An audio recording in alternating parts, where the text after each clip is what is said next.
Now let's learn about withdrawals. Withdrawals are money or other assets an owner withdraws from a business for personal use. Now it's 99% of the time withdrawal is cash. So it's usually money being taken out of the business. And it's to be considered a withdrawal, it has to be for personal use. Now withdrawals is a lot of syllables, so we informally call them draws. So if you hear me in class call them draws, it's the same as saying withdrawals. Now it's critical to understand that withdrawals are not an expense. Remember, expenses are when you're spending money or promising to pay later for business use. A withdrawal, on the other hand, is taking money out of the business for personal use. That's a critical distinction you need to make.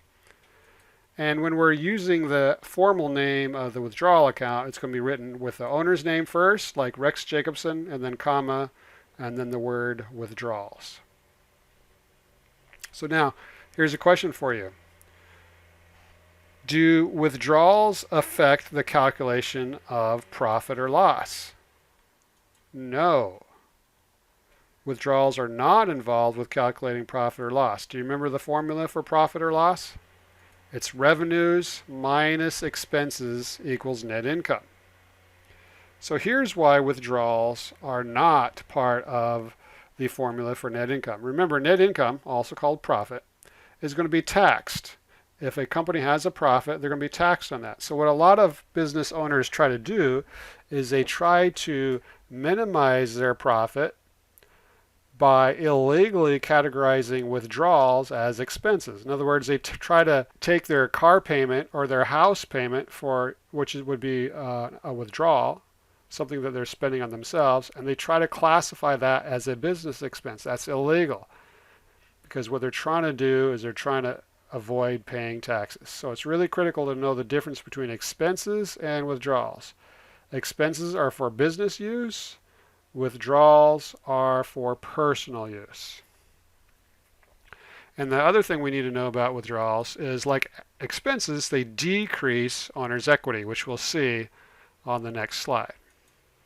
So how do withdrawals affect equity? So here we have our accounting equation, assets equals liabilities plus owner's equity.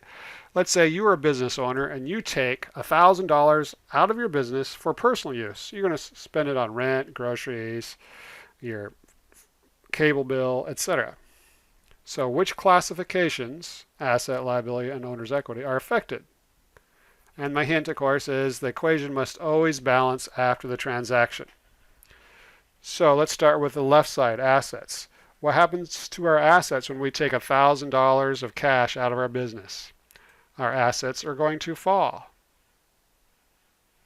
So what happens on the right side of the accounting equation?